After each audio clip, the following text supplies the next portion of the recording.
ദൈവത്തിൻ്റെ പരിശുദ്ധ നാമം മഹത്വപ്പെടുമാറാകട്ടെ. ഈ വിലയേറിയ സമയത്തെ ഓർത്ത് കർത്താവിനെ സ്തുതിക്കുന്നു. പ്രാർത്ഥനയോടെ ദൈവപാദപീഠത്തോടടുത്ത് വരുവാൻ ആയുസ്സിലൊരവസരം കൂടെ ദൈവം നൽകി തന്നല്ലോ. നമ്മുടെ ദൈവത്തിൻ്റെ വിശ്വസ്തത വലുതാണ്. പുറപ്പാട് പുസ്തകം 14-ാം അധ്യായം 15-ാം വാക്യം വായിക്കുന്നു.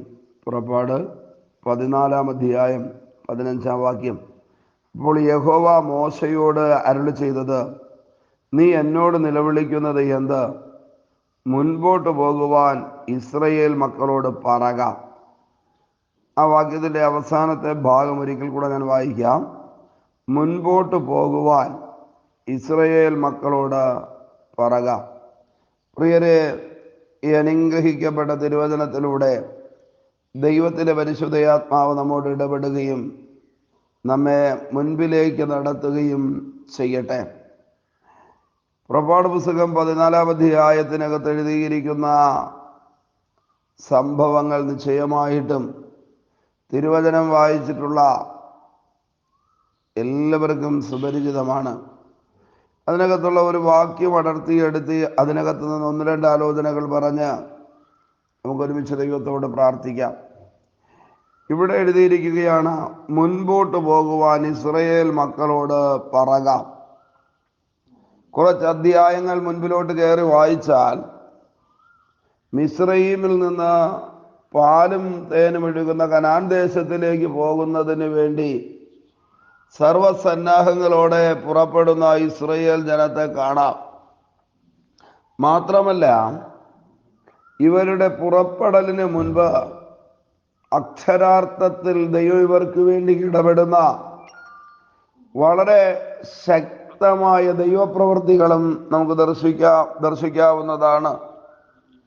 മോശയുടെ കയ്യാലോ അഹരോന്റെ കയ്യാലോ സാധ്യമല്ലാത്ത വലിയ ബാധകളെ മിസ്രയീമിൽ അയച്ച്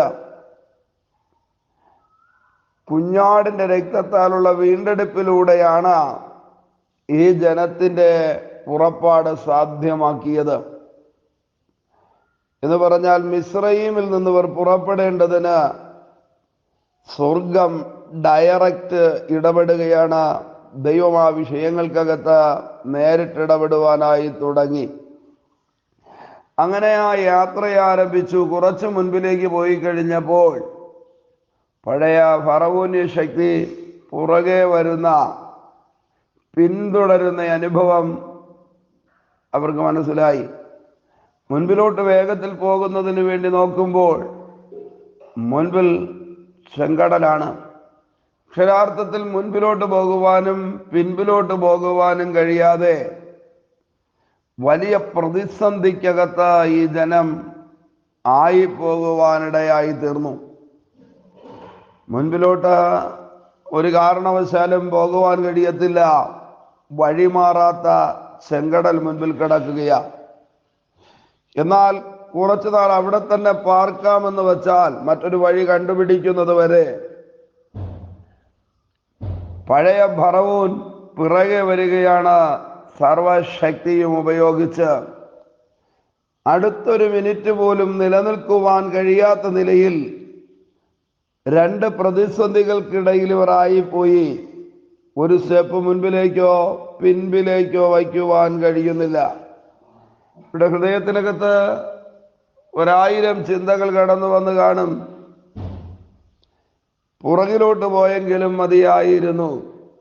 പ്രിയരെ, തിരുവചനം എഴുതിയിരിക്കുന്നത്, ഭക്തനായ മോശ, ഈ കൂട്ടത്തിൻ്റെ ലീഡറായിരുന്നവൻ, ഫറവോന്റെ മുൻപിൽ സധൈര്യം നിന്നിട്ട് ദൈവാലോചനകൾ പങ്കുവച്ച ദൈവിക പദ്ധതിക്കകത്ത് ഏറ്റവും ഉന്നതമായ സ്ഥാനമുണ്ടായിരുന്ന മോശ കരയുവാനായി തുടങ്ങി, നിലവിളിക്കുവാനായി തുടങ്ങി. മോശ ഇപ്പോൾ കരയുന്നതിൻ്റെ കാര്യം ഇതാണ്: ഒരു വഴിയും മുൻപിൽ കാണുന്നില്ല, വഴിയില്ലാതെ കരയുകയാണ്. ഈ ഭാഗം എഴുതിയിരിക്കുന്നു, മുൻപോട്ട് പോകാൻ ഇസ്രയേൽ മക്കളോട് പറക.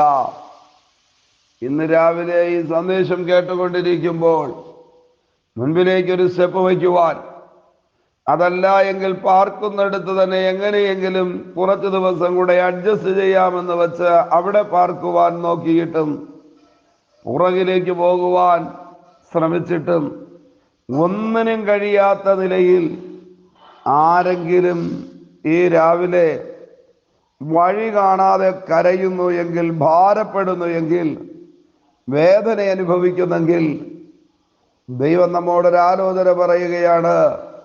ദൈവം ഒരിക്കലും പിറകിലേക്ക് കൊണ്ടുപോകുന്ന ദൈവമല്ല.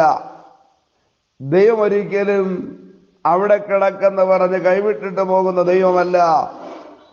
എത്ര വലിയ പ്രതിസന്ധികളുടെ നടുവിലും മുൻപോട്ട് കൊണ്ടുപോകുന്ന ഒരു ദൈവമാണ്. പുതിയ വഴി മുൻപിൽ തുറന്നിട്ട് തരുന്ന ദൈവമാണ്. നമുക്കറിയാം, ഹാഗേറിന്റെ ചരിത്രം വ്യത്യസ്തമല്ല. കൈക്കുഞ്ഞുമായി ബേർശേബ മരുഭൂമിയിൽ അലഞ്ഞ് തളർന്ന് കരഞ്ഞുകൊണ്ടിരിക്കുമ്പോൾ, ഹാഗേറെ നീ കരയുന്നത് എന്ത് എന്ന് ചോദിച്ച് വിഷയത്തിനകത്ത് ഇടപെട്ട് ആ മരുഭൂമിയിൽ ഹാഗേറിന് വേണ്ടി ഒരു ഉറവയെ തുറന്നു കൊടുത്തു. അഥവാ മുൻപിലേക്ക് പോകുവാൻ ആവശ്യമായ വെള്ളം കൊടുക്കുവാനിടയായി തീർന്നു. ഏലിയാവിന്റെ ചരിത്രവും വ്യത്യസ്തമല്ല. ഇനി മുൻപിലേക്ക് പോകുവാൻ പറ്റത്തില്ലെന്ന് പറഞ്ഞ് സാഹചര്യങ്ങളെ നോക്കി നെടുവീർപ്പോടെ കരഞ്ഞുകൊണ്ടിരിക്കുന്ന ഏലിയാവിനോട് പറയുകയാണ്, ഏലിയാവേ, നിന്റെ ശുശ്രൂഷ തീർന്നു പോയിട്ടില്ല, നിനക്ക് ഒരു ദൂരയാത്രയുണ്ട്.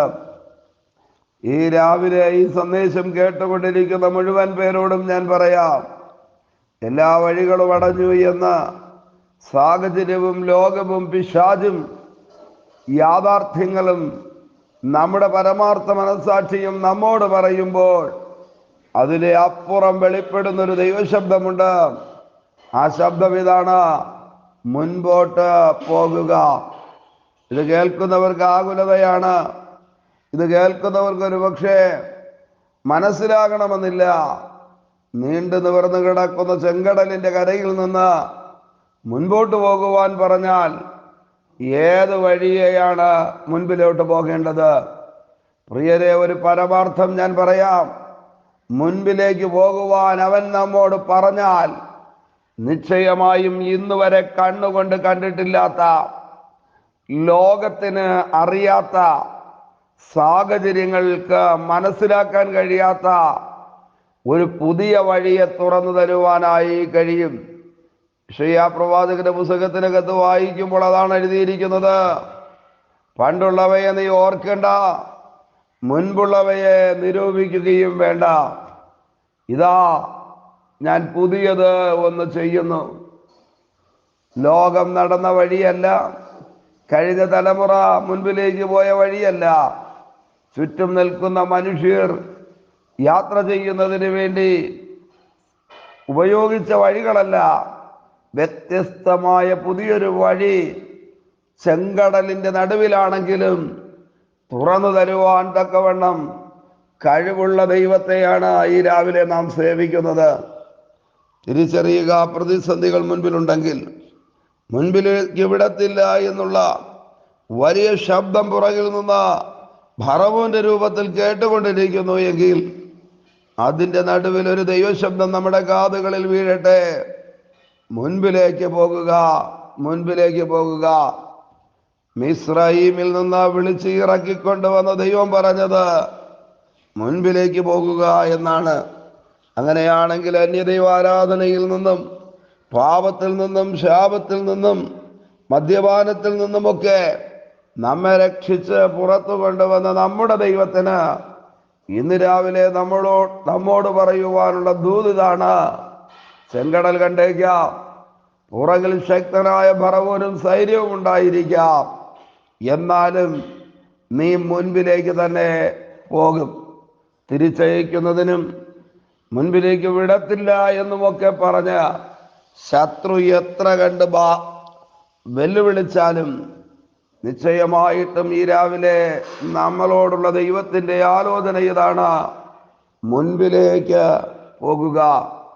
ജീവിതമാകുന്ന തോണി മുൻപിലേക്ക് പോകത്തില്ലെന്ന് പറഞ്ഞ് ആരെങ്കിലും ഭാരത്തോടെ ഇരിക്കുന്നെങ്കിൽ കൊടുങ്കാറ്റടിച്ചു, തിരമാലകൾ ഇളകി, പടകിനകത്ത് വെള്ളം തള്ളിക്കയറി.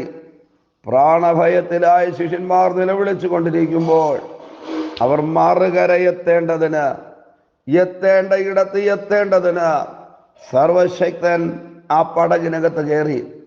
പ്രതീക്ഷയോടെ ആഗ്രഹിച്ച കുടുംബജീവിതം, സ്വപ്നം കണ്ട കുഞ്ഞുങ്ങളുടെ ഭാവി ജീവിതം, വിദ്യാഭ്യാസം, ഇതെല്ലാം നടുക്കടലിൽ ആശയറ്റലയുന്നൊരു വള്ളത്തെ പോലെ എങ്ങുമെത്താതെ ഈ പ്രഭാതത്തിലും ഭാരത്തോടെ നിങ്ങളിരിക്കുന്നെങ്കിൽ കർത്താവ് ഇന്ന് രാവിലെ നമുക്ക് വേണ്ടി ചിലത് ചെയ്യട്ടെ.